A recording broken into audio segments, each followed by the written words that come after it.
لترضوا عنهم فإن ترضوا عنهم فإن الله لا يرضى عن القوم الفاسقين. اے نبی جب آپ غزوہ تبوک سے واپس پہنچیں گے تو یہ جھوٹی قسمیں اٹھائیں گے تاکہ آپ ان سے راضی ہو جائیں, خوش ہو جائیں. اگر آپ خوش ہو بھی گئے اللہ پھر بھی خوش بولو نہیں ہوگا. دیکھو یہاں نبی کو خوش کرنے کا ثواب کیوں نہیں مل رہا؟ کیونکہ یہاں نبی کو خوش کرنے سے مقصد اللہ کو خوش کرنا نہیں ہے. تو قرآن کہہ رہا ہے ایسی خوشی کا میں ایسی خوشی پہ خوش نہیں. اور کعب ابن مالک, مرارہ ابن ربی اور ہلال ابن امیہ, ان تین صحابی نے سچ بول کے نبی کو ناراض کر دیا. منافقین نے جھوٹ بولا نا کہ یہ عذر تھا یہ عذر تھا, ہم تبوک میں اس لیے نہیں آ سکے, یہ مسائل تھے یہ مسائل تھے. نبی عالم الغیب نہیں, آپ نے کہا چلو بھائی ایسے ہی ہوگا, آپ خوش ہو گئے ٹھیک ہے بھائی جاؤ, کوئی سزا نہیں کچھ بھی نہیں. اللہ نے کہا آپ خوش ہیں, اللہ نہیں خوش ان سے.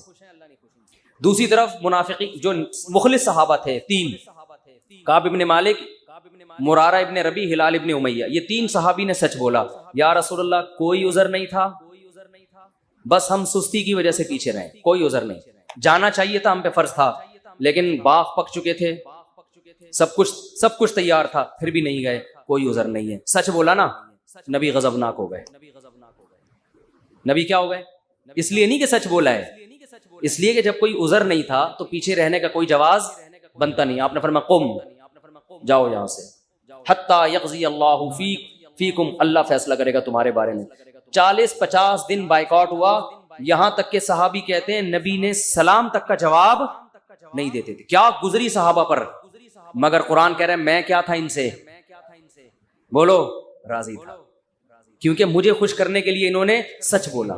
تو پھر اللہ نے پیغمبر کو بھی راضی کر لیا بعد میں, اور اتنا خوش ہو گئے پیغمبر, فرمایا اللہ نے تمہاری تو. اچھا اور سنیں, اسلام کے عقیدے بتا رہا ہوں کتنے واضح ہیں کہ ہم اسلام کو فالو کسی مدرسے کے کسی بندے کی وجہ سے نہیں کرتے. اور یہ بھی بتا دوں, اس ایک بندے کی وجہ سے مدرسوں کو بدنام کرنا کہ مدرسے ایسے ہوتے ہیں یوں ایسے ہوتے ہیں, یہ بھی وہی زیادتی ہے جس کا میں نے ابھی تذکرہ کیا.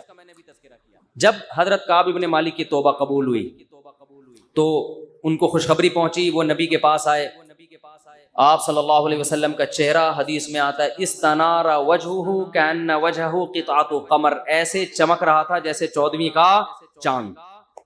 آپ نے کیا فرمایا, ابشر بخیر یوم مر علیک منذ ولدتک امک, اے کعب اس دن کی خوشخبری قبول کرو کہ جس دن سے تمہاری ماں نے تمہیں جنا ہے, آج تک ایسا خوشی کا دن تمہاری زندگی میں نہیں آیا, اس دن کی مبارکباد ہو تمہیں. حضرت کعب مالک نے کیا کہا, امن کا ام من عند اللہ, یہ خوشخبری آپ کی طرف سے یا اللہ کی طرف سے؟ نہیں آ رہی بات. اس فکر میں لگے ہوئے ہیں کہ اللہ راضی ہے کہ نہیں ہے. دیکھو نبی کے راضی ہونے کا تو یقین ہو گیا نا, یہ نہیں سمجھ میں آئے گا, یہ تو آسان کیس نہیں ہے, بہت مشکل کیس ہے. ارے جب نبی کا چہرہ 14ویں رات کی طرح چمکتا ہوا دیکھ لیا, نبی مبارکباد بھی دے رہے ہیں کہ خوشخبری ہو اور سب معاف, بس اب میں راضی, اب میں خوش, تو کعب ابن مالک کو فکر کیا لگی ہوئی ہے, نہ یا رسول اللہ ذرا کلیئر کریں بات, صاف بتائیں یہ خوشخبری اللہ کی طرف سے ہے یا یعنی اللہ بھی راضی ہوا ہے کہ نہیں ہوا؟ فرمایا لا بل من عند اللہ, نہ میری طرف سے نہیں, کس کی طرف سے؟ اللہ. میں بھی اس لیے خوش ہوں کہ اللہ خوش ہے, اللہ نے معاف کر دیا ہے, اس لیے میں بھی خوش ہوں. پھر کعب ابن مالک خوش ہوئے ہیں. تو بھائی اسلام میں اصل کون ہے؟ اللہ.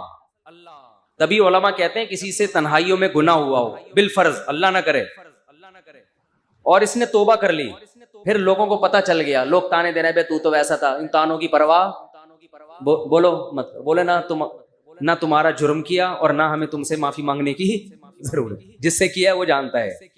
لوگوں کو نہیں لفٹ کرایا کرو زیادہ, کیونکہ لوگ اس چیز کو مسلط کر لیتے ہیں. ہمارے حضرت کے پاس ایک بندے کا فون آیا لندن سے, کہتا ہے یار میں نے گناہ کیا تھا, پکڑا گیا, کہہ رہے اب میں نے توبہ کر لی, رو رو کے گڑ گڑا کے اتنی معافیاں مانگی کہ اللہ نے بھی دل میں سکون ڈال دیا کہ میں نے تجھے معاف کر دیا, کہ لیکن پبلک معاف کرنے کے لیے تیار نہیں. پبلک جب بھی گزر کرے ہے نا وہی, پبلک کا دل تو چھوٹا ہوتا ہے نا, پبلک کا دل کیا ہوتا ہے, تو ایسی صورت میں پبلک کو زیادہ لفٹ نہیں کرائے, بولے جاؤ تمہاری ایسی کی تیسی, ہم جانے اللہ جانے تو کون ہوتا ہے بھائی میرے کو. اور قرآن کے الفاظ دیکھو یار, وَمَن يَعْمَلْ سُوءًا أَوْ يَظْلِمْ نَفْسَهُ ثُمَّ يَسْتَغْفِرِ اللَّهَ يَجِدِ اللَّهَ غَفُورًا رَحِيمًا. ایسے وجد والی آیتیں ہیں. فرمایا جو بھی گناہ کرے گا, اپنی جان پہ ظلم کرے گا, ظلم ہو گیا، گناہ ہو گیا، شیطان نے بہکا دیا اس کو، غلط ہو گیا اس سے. حقوق العباد سے اس کا تعلق نہیں ہے، کیونکہ حقوق العباد میں پھر اس بندے سے بھی معافی مانگنا ضروری. کچھ جرائم ایسے ہیں جو اللہ اور بندے کے آپس کے معاملات. فرمایا پھر اس کو خیال ہوا کہ بھائی خدا تو انتقام لے گا، اور ویسے بھی غیرت کے خلاف ہے جس نے اتنے احسانات کیے اس کو ناراض کرنا. قرآن کہہ رہا ہے ثم یستغفر اللہ، پھر وہ اللہ سے کیا کرتا ہے؟ معافی. کیا عجیب الفاظ ہیں. اللہ نے یہ نہیں فرمایا غفرہ اللہ، اللہ اسے معاف کر دے گا، نہ نہ نہ، یہ انداز نہیں ہے، یہ اللہ اس سے انتقام نہیں لے گا. فرمایا یجید اللہ غفور الرحیم، وہ اللہ کو پائے گا، وہ دیکھے گا کہ اللہ غفور بھی ہے اور رحیم، وہ دیکھے گا اپنی آنکھوں سے. یہ ایسے ہے جیسے ہم کسی کو دعوت دیں کہ آپ ہماری دعوت پہ آؤ، آپ پوچھتے ہیں کیا کیا ملے گا. ایک طریقہ ہوتا ہے آپ بتائیں بھائی بریانی کا انتظام بھی ہے، کباب بھی ہیں، اور اللہ بھلا کرے چکن کا بھی انتظام ہے، اور کڑھائی بھی ہے، 2-4 چیزیں اور بتا دی آپ نے، تو ذہن میں رکھ کر آئے گا ٹھیک ہے بھائی یہ چیزیں ہیں. ایک اسٹائل یہ ہوتا ہے وہ کہ بھائی کیا ملے گا، تو آپ اس کو بتائیں جب تم آؤ گے نا تو میری دعوت میں پہنچنے کے بعد تمہیں محسوس ہوگا کہ وسیم بھائی چھوٹے موٹے سیٹ نہیں ہے. وسیم بھائی نے دعوت، یہ جی تم پالو گے، یہ چیز محسوس کرو گے کہ وسیم بھائی طبیعت کے تنگ، ایسا دسترخوان ہوگا، چھوڑو بریانی کباب، وہ غریبوں والی باتیں ہیں. کیا بریانی، مسالے والی بریانی، اور مفتی صاحب کے بیان سنتے رہتے الٹے الٹے، مسالے والی بریانی، چپلی کباب، کوئٹہ کی چائے. ابے بھائی چھوڑو یہ باتیں، یہ تو کہیں کھانچے وانچے میں پڑی ہوئی ہوگی. یجید تم پاؤ گے، مجھے محسوس کرو گے کہ یہ چھوٹا موٹا سیٹ نہیں ہے. دسترخوان دیکھ کے اندازہ ہو جائے گا بھائی کوئی بہت بڑا آدمی ہے. قرآن کیا کہتا ہے؟ جو گناہ کرے گا اور توبہ کرے گا یجید اللہ غفور الرحیم. اللہ یہ نہیں فرما رہے کہ اس کو معاف کروں گا، اللہ فرماتے ہیں جیسے کوئی بندہ دعوت پر آئے تو آپ کہو بھائی تم پاؤ گے کہ میں چھوٹا موٹا سیٹ نہیں ہوں.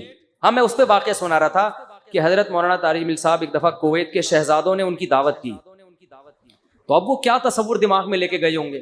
فرماتے ہیں میں حیران ہو گیا، اونٹ کے بچے صحیح پورے روسٹ. نہیں آئی سمجھ میں؟ آپ کو پتہ ہے اونٹ کا بچہ کسے کہتے ہیں؟ اونٹنی کے جو بچے ہوتے ہیں نا وہ ذبح کر کے کھال اتار کے کنووں میں پورے روسٹ چاول بھر کے دسترخوان پہ رکھے. بکرے روسٹ تو سنے ہوں گے، اونٹ روسٹ نہیں سنے ہوں گے. اب جو شہزادے ہیں ان کے لیے یہ کوئی اتنی بڑی چیز نہیں ہے، ان کی یہ بریانی ہے، ٹھیک ہے نا، ان کی بھی کیا ہے. اب ان سے اگر مولانا طارق جبیل صاحب پوچھیں شہزادوں سے جی آپ کی دعوت ہے کیا کیا ملے گا، تو ان کو غصہ آئے گا نا، نہیں یار یہ سمجھ میں یار. او بھائی ان کو غصہ آئے گا نا کہ یار ہم کویت کے شہزادے ہیں، ہماری کرنسی دیکھو، اور ہم یہاں کا تو غریب آدمی اتنا پرتکلف کھانا کھاتا ہے، اور تم شہزادوں سے پوچھ رہے ہو کھانے میں، آپ کو غم ہو رہا ہے کہ پتہ نہیں بریانی ملے گی کہ نہیں ملے گی، پتہ نہیں روٹی ہوگی کہ نہیں ہوگی. تو اگر وہ ان سے پوچھتے تو وہ جواب میں یہ تھوڑی کہتے کہ یہ بھی ہے یہ بھی ہے، وہ کہتے بھائی آ جاؤ پتہ چلے گا شہزادوں نے دعوت کی ہے. آ جاؤ گے تو پتہ کیا چلے گا؟ پتہ چل جائے گا کہ شہزادہ بھی کوئی نائجیریا کا نہیں، کہاں کا؟ کویت کا، عرب شہزادہ ہے، اس کی دعوت ہے، آپ آئیں. اور ان کو پتہ چل گیا، انہوں نے بیان میں بھی بتا دیا. تو اللہ کا انداز یہی ہے. فرمایا تم سے کتنا بڑا جرم ہو جائے، کتنا بڑا جرم، یہاں تک کہ نبی نے فرمایا کہ اللہ فرماتے ہیں یا عبادی لو بلغت ذنوبک عنان السماء، تم نے گناہ کرتے کرتے کرتے کرتے زمین آسمان کے خلا کو بھر دیا، اتنے گناہ ہو گئے. ثم استغفرونی، پھر ایک دن تمہیں خیال آیا یار یہ غلط ہوا ہے، یہ نہیں ہونا چاہیے تھا، رب کو منانا چاہیے، بالآخر اس کا انجام برا ہے، گناہ کی سزا ملتی ہے. تو آپ نے ہاتھ اٹھا کے اللہ سے معافی، کسی اور کے در پہ نہیں گئے، کسی کی پرواہ بھی نہ کرو کون کیا کہہ رہا ہے، اللہ سے معافی مانگی. تو حدیث کے الفاظ کیا ہیں؟ قرآن کے الفاظ بھی عجیب ہے جو میں نے بتائے. قرآن کے الفاظ کے اللہ فرماتے ہیں معاف کرنا، تو یہ تو ہلکی بات ہے نا، معاف کروں گا تو مطلب یہ کہ یہ بریانی ملے گی، کوفتے ملیں گے، سالن، یہ تو ہم نے بتا دیا نا. اللہ فرماتے ہیں توبہ کر کے دیکھ تو اللہ کو غفور اور رحیم پائے. غافر نہیں، راحم نہیں، غفور مبالغہ ہے. تو اللہ کو محسوس کرے گا کہ تیرا رب چھوٹا موٹا معاف کرنے والا نہیں ہے، رحیم کا مطلب بہت رحم کرنے والا ہے. اور اللہ یہ تجھے دکھائے گا، دکھائے گا کا مطلب کیا ہے؟ تیرے دل میں سکون پیدا ہو جائے گا کہ میرے رب نے مجھے معاف کر دیا. یہ توبہ کا پہلا انعام ملتا ہے دنیا میں, معاف بھی کرے گا اور اطمینان بھی دلا دے گا, معاف کر دیا. تعلق, وہ اطمینان کی علامت کیا ہے؟ اللہ سے جو تعلق ٹوٹا ہوا تھا وہ آپ کو جڑا ہوا محسوس ہوگا. گناہ کی وجہ سے جو دل میں کالک آ گئی تھی وہ کالک آپ کو ختم ہوتی ہوئی نظر آئے گی. یہاں تک علماء کہتے ہیں کہ بعض لوگ گناہ کر کے ایسی توبہ کرتے ہیں کہ گناہ سے پہلے جو اللہ کا ان سے تعلق تھا نا, گناہ کے بعد جب توبہ کی تو اس سے زیادہ اچھا تعلق پیدا ہو جاتا ہے ان کا, پہلے سے بھی زیادہ اچھا اللہ کی محبت پیدا ہو جاتی ہے. یہ تو قرآن میں, حدیث میں کیا آتا ہے کہ اگر زمین اور آسمان کے خلا کو تم نے گناہ کر کر کے پر کر دیا, ثم استغفرونی, پھر مجھ سے مغفرت طلب کرو, لغفرت, معاف کروں گا. اتنا کافی تھا نا یہ جملہ؟ یار نہیں آ رہی سمجھ میں. دیکھو اللہ یہ کہہ دیتے کہ زمین اور آسمان کے خلا کو پر کر دیا, مجھے ناراض کیا ہے نا, پبلک کے پاس جانے کی ضرورت نہیں. عیسائیوں میں پادریوں کے پاس جا کے معاف کرواتے ہیں, اتنے پیسے لے لو معاف کر دو. اللہ کہتے ہیں پادری کا کیا بگاڑا ہے تم نے؟ ناراض مجھے کیا ہے, نماز چھوڑی ہے مجھے ناراض کیا, زنا کیا مجھے ناراض کیا, انٹرنیٹ پر فحش فلمیں دیکھی مجھے ناراض کیا, یہ جو ہو رہے ہیں گناہ آج کل, کچھ بھی کیا مجھے ناراض کیا نا, آؤ میرے سامنے گڑ گڑاؤ. تو اللہ نے کیا کہتے ہیں, زمین اور آسمان کے خلا کو پر کر دیا, پھر مجھ سے معافی مانگو گے معاف کروں گا. کافی ہے نا, بس کر دیا معاف. آگے اللہ ایک اور جملہ بناتے ہیں, لا ابالی, کسی کی پرواہ. بولو اردو میں لفظ سمجھتے ہو, بڑا لا ابالی قسم کا آدمی ہے. سنا یہ لفظ؟ ہاں بولنے میں کچھ ٹیکس لگتا ہے. لا ابالی کہتے ہیں نا, یہ عربی کے لفظ سے آیا لا ابالی. لا کا مطلب نہیں, ابالی کا مطلب پرواہ نہیں کرتا میں کسی, جیسے جو آدمی کسی کی پرواہ نہیں کرے بڑا لا ابالی سا آدمی ہے. تو اللہ کیا کہتے ہیں, لا ابالی, معاف کروں گا کسی کی پرواہ نہیں. کیا مطلب؟ یہ جملہ لگانے کی کیا ضرورت تھی؟ جملہ اس لیے لگایا جا رہا ہے کہ بہت سے نیک لوگوں کو اعتراض ہو سکتا ہے, اے اللہ اتنے سارے گناہ سیکنڈوں میں معاف, یہ بات ہماری کھوپڑی میں بولو نہیں, کچھ تو تھوڑی سی ہوتی.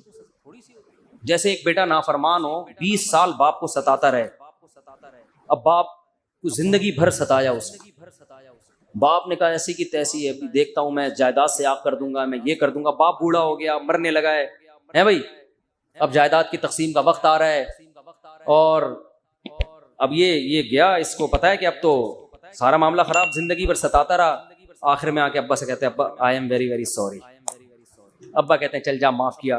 دوسرے بیٹوں کو آئے گا نا غصہ, ہے بھائی ابا یہ کیا, یہ تو آپ کے رحم دل ہونے سے ناجائز فائدہ اٹھا رہا ہے بھائی, ابھی آپ کے جانے کا وقت ہے اور یہ آگے سوری کر کے چلا گیا. تو ابا اگر ابا ہوں گے تو آپ دوسرے بچوں کو کیا بولیں گے, باپ تم ہو یا میں ہوں؟ کیا خیال ہے, باپ تم ہو یا ٹھیک ہے تمہارا مشورہ ہے میں نے سوچ لیا. باپ بہرحال کون ہے, میں, میری مرضی, میری جائیداد ہے, میری میراث ہے, میں کسی کو بھی نہ دوں, میں صدقہ کر دوں, جاؤ. لیکن انسان کا اتنا ظرف ہوتا نہیں ہے. اب اللہ پر تو موت واقع نہیں ہوگی, لیکن انسان پر تو موت واقع ہوتی ہے, اور موت کے بعد رحمت کے چانسز ختم, توبہ کے دروازے بند. ساری زندگی گناہ کرتا کرتا اب موت سے پہلے اللہ سے کیا کہہ دیتا ہے, آئی ایم سوری, معاف کر دے. تو اللہ کہتے ہیں کہ میں معاف کر کے, آگے پہلے ہی بتا دیا کہ کسی کو اعتراض کرنے کا حق, اللہ کو پتا ہے بہت سارے لوگ آئیں گے, یا اللہ یہ کیا ہے بھائی, یہ کیا اتنے سارے گناہ ہو رہے ہیں اور اس نے معافی اور 1 سیکنڈ میں معاف, یہ تو تیری حکمت کے خلاف ہے, یہ تو مصلحت کے خلاف ہے, یہ تو یوں ہے, یہ تو ناانصافی ہے. اللہ کہتے ہیں بولنے دو, مجھے پرواہ, بولو نا, نہیں تم نے تھوڑی جہنم بنائی ہے, میں نے بنائی ہے. نافرمانی اس نے میری کی, معاف کرنے کی طاقت مجھے ہے, تو میں جس کو چاہوں معاف کروں. تمہیں کیا تکلیف ہو رہی ہے, تم اپنی بات کرو مجھ سے, کہ تمہیں کسی جرم کے بغیر میں سزا تھوڑی دے رہا ہوں. یہ جو الفاظ ہیں نا لا ابالی, یہ بڑے زبردست الفاظ ہیں. مجھے اس پر اکثر ایک چٹکلا یاد آتا ہے, وہ میں ہر بیان میں جب بھی اس حدیث کی تفسیر کرتا ہوں وہ سناتا ہوں کہ اس کی مثال کیسے ہے. اس کی مثال ایسے ہے, یہ جن لوگ پہلے سے بیان سن رہے ہیں انہیں یہ واقعہ سنا ہے, نئے نئے لوگ بھی آ جاتے ہیں نا, پرانے والے اصل میں اعتراض کرتے ہیں, یار وہ گھسے پٹے قصے بار بار سنا کے نا تھک گئے ہم. تو بھائی آپ کے لیے گھسے پٹے, نئے نئے لوگوں کے لیے کوئی مارکیٹ میں نیا آئے گا تو بتائیں گے ہم, اب آ ہی نہیں رہا.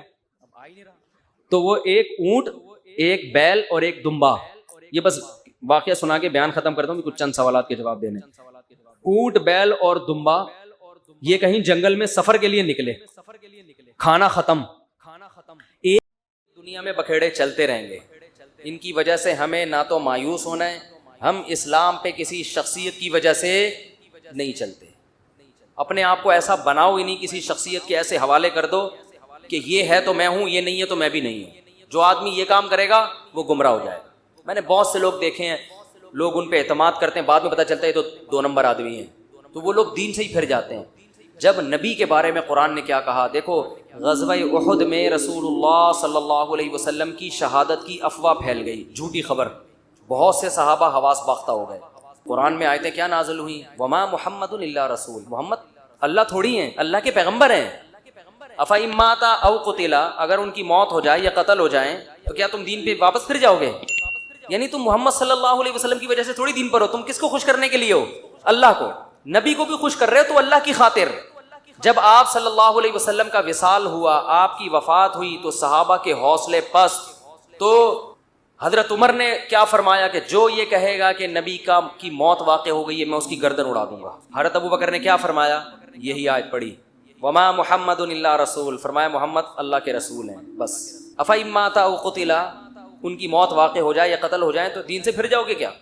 پھر آپ نے فرمایا یا ایھا الناس, اے لوگو, من کان منکم یعبد محمدا فإن محمدا قد مات, تم میں اگر کوئی محمد کی عبادت کرتا تھا صلی اللہ علیہ وسلم تو محمد پر موت واقع ہو چکی ہے. ومن کان منکم یعبد اللہ, اور تم میں کوئی اللہ کی عبادت کرتا تھا.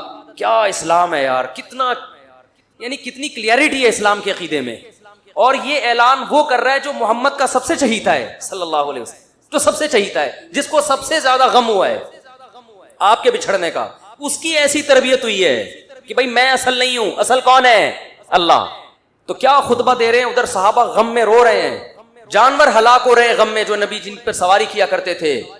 آپ کی اونٹنی جس پر آپ سوار ہوتے تھے وہ غم میں مر گئی, بھوکی پیاسی مر گئی وہ. لیکن ابو بکر کیسا قوم کو سنبھالا دے رہے ہیں اور کہہ رہے ہیں یا ایھا الناس, اے لوگو, تم میں جو محمد کی عبادت کرتا تھا فإنہ قد مات, محمد صلی اللہ علیہ وسلم پر موت واقع ہو چکی ہے. قد لگا دیا تحقیق کے لیے. ومن کان منکم یعبد اللہ, اور تم میں جو اللہ کی عبادت کرتا ہے, اللہ کی غلامی کرتا ہے, فإنہ حی لا یموت, وہ آج بھی زندہ ہے, اس پر موت واقع نہیں ہوگی. یعنی وہ حیران تھے تمہیں کیا ہو گیا, کوئی اچھمے کا کام تھوڑی ہوا یہ, وہ تو بشر ہے, انسان ہے, انہوں نے تو دنیا سے جانا تھا. ہم تو اللہ کے لیے دین پہ چلے ہیں. کسی شخصیت پر اتنی قربانی نہیں دی جاتی. کسی شخصیت پر اگر قربانی دی جا رہی ہے تو کس کی وجہ سے؟ اللہ کی وجہ سے. اللہ راضی ہو رہا ہے. دیکھو قرآن میں نا بڑے علمی نکات ہیں. قرآن کہہ رہا ہے یعتذرون الیکم اذا رجعتم الیہم لترضوا عنہم. قرآن کہہ لتعرضوا عنہم ہے لترضوا عنہم, کوئی حافظ نہیں بیٹھا ہوا. لترضوا عنہم فإن ترضوا عنہم فإن اللہ لا یرضى عن القوم الفاسقین. اے نبی, جب آپ غزوہ تبوک سے واپس پہنچیں گے تو یہ جھوٹی قسمیں اٹھائیں گے تاکہ آپ ان سے راضی ہو جائیں, خوش ہو جائیں. اگر آپ خوش ہو بھی گئے, اللہ پھر بھی خوش بولو نہیں ہوگا. دیکھو یہاں نبی کو خوش کرنے کا ثواب کیوں نہیں مل رہا, کیونکہ یہاں نبی کو خوش کرنے سے مقصد اللہ کو خوش کرنا نہیں ہے. تو قرآن کہہ رہے ایسی خوشی کا میں ایسی خوشی پہ خوش نہیں. اور کعب ابن مالک, مرارہ ابن ربی اور ہلال ابن امیہ, ان 3 صحابی نے سچ بول کے نبی کو ناراض کر دیا. منافقین نے جھوٹ بولا نا کہ یہ عذر تھا, یہ عذر تھا, ہم تبوک میں اس لیے نہیں آ سکے, یہ مسائل تھے, یہ مسائل تھے. نبی عالم الغیب نہیں, آپ نے کہا چلو بھائی ایسے ہی ہوگا, آپ خوش ہو گئے, ٹھیک ہے بھائی جاؤ, کوئی سزا نہیں, کچھ بھی نہیں. اللہ نے کہا آپ خوش ہیں, اللہ نہیں خوش ان سے. دوسری طرف منافقین جو مخلص صحابہ تھے 3, کعب ابن مالک, مرارہ ابن ربی, ہلال ابن امیہ, یہ 3 صحابی نے سچ بولا. یا رسول اللہ کوئی عذر نہیں تھا, بس ہم سستی کی وجہ سے پیچھے رہے, کوئی عذر نہیں. جانا چاہیے تھا, ہم پہ فرض تھا, لیکن باغ پک چکے تھے, سب کچھ تیار تھا, پھر بھی نہیں گئے, کوئی عذر نہیں ہے. سچ بولا نا, نبی غضبناک ہو گئے. نبی کیا ہو گئے؟ اس لیے نہیں کہ سچ بولا ہے, اس لیے کہ جب کوئی عذر نہیں تھا تو پیچھے رہنے کا کوئی جواز بنتا نہیں. آپ نے فرمایا قم, جاؤ یہاں سے, حتی یقضی اللہ فیکم, اللہ فیصلہ کرے گا تمہارے بارے میں. 40-50 دن بائیکاٹ ہوا, یہاں تک کہ صحابی کہتے ہیں نبی نے سلام تک کا جواب نہیں دیتے تھے. کیا گزری صحابہ پر, مگر قرآن کہہ رہا ہے میں کیا تھا ان سے, بولو راضی تھا, کیونکہ مجھے خوش کرنے کے لیے انہوں نے سچ بولا. تو پھر اللہ نے پیغمبر کو بھی راضی کر لیا بعد میں. اور اتنا خوش ہو گئے پیغمبر، فرمایا اللہ نے تمہاری تو اچھا اور سنیں، اسلام کے عقیدے بتا رہا ہوں کتنے واضح ہیں کہ ہم اسلام کو فالو کسی مدرسے کے کسی بندے کی وجہ سے نہیں کرتے، اور یہ بھی بتا دوں اس ایک بندے کی وجہ سے مدرسوں کو بدنام کرنا کہ مدرسے ایسے ہوتے ہیں یوں ایسے ہوتے ہیں، یہ بھی وہی زیادتی ہے جس کا میں نے ابھی تذکرہ کیا۔ جب حضرت کعب ابن مالک کی توبہ قبول ہوئی تو ان کو خوشخبری پہنچی، وہ نبی کے پاس آئے، آپ صلی اللہ علیہ وسلم کا چہرہ حدیث میں آتا ہے استنار وجہہ کأن وجہہ قطعۃ قمر، ایسے چمک رہا تھا جیسے 14ویں کا چاند۔ آپ نے کیا فرمایا؟ ابشر بخیر یوم مر علیک منذ ولدتک امک، اے کعب اس دن کی خوشخبری قبول کرو کہ جس دن سے تمہاری ماں نے تمہیں جنا ہے آج تک ایسا خوشی کا دن تمہاری زندگی میں نہیں آیا، اس دن کی مبارکباد ہو تمہیں۔ حضرت کعب مالک نے کیا کہا؟ امن کا ام من عند اللہ، یہ خوشخبری آپ کی طرف سے یا اللہ کی طرف سے؟ اس فکر میں لگے ہوئے ہیں کہ اللہ راضی ہے کہ نہیں ہے۔ دیکھو نبی کے راضی ہونے کا تو یقین ہو گیا نا، ارے جب نبی کا چہرہ 14ویں رات کی طرح چمکتا ہوا دیکھ لیا، نبی مبارکباد بھی دے رہے ہیں کہ خوشخبری ہو اور سب معاف، بس اب میں راضی، اب میں خوش، تو کعب ابن مالک کو فکر کیا لگی ہوئی ہے؟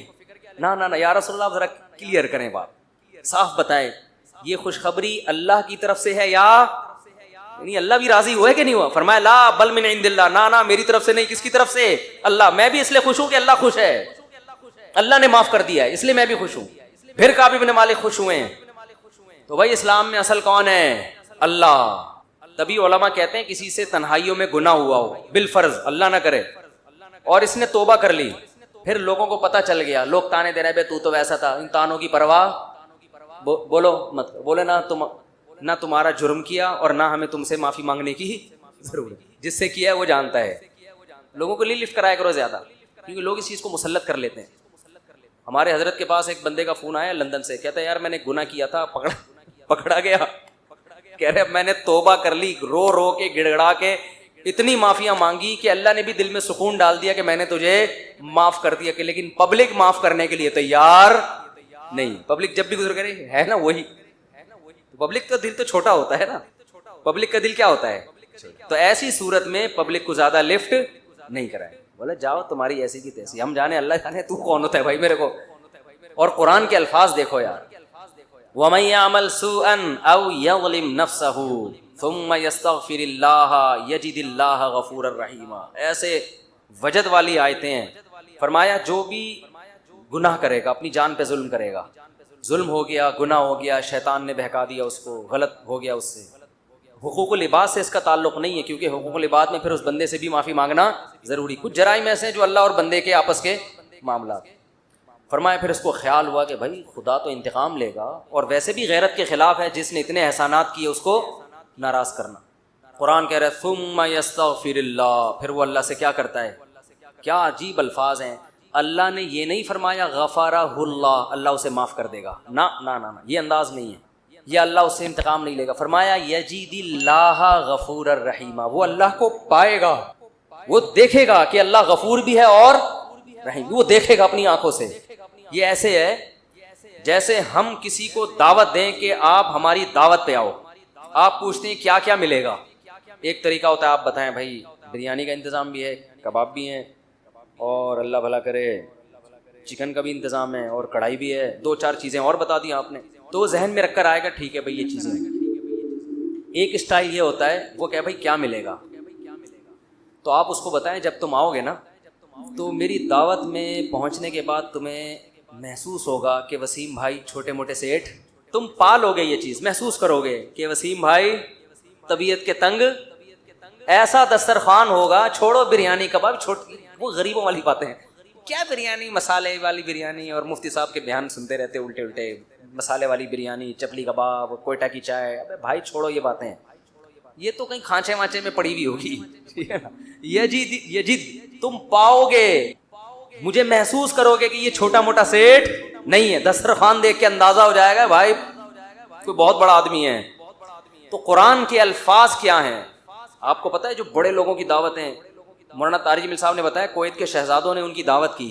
ایک قرآن کیا کہتا ہے؟ جو گناہ کرے گا اور توبہ کرے گا یجید اللہ غفور الرحیم، اللہ یہ نہیں فرما رہے کہ اس کو معاف کروں گا، اللہ فرماتے ہیں جیسے کوئی بندہ دعوت پر آئے تو آپ کہو بھائی تم پاؤ گے کہ میں چھوٹا موٹا سیٹ نہیں ہوں.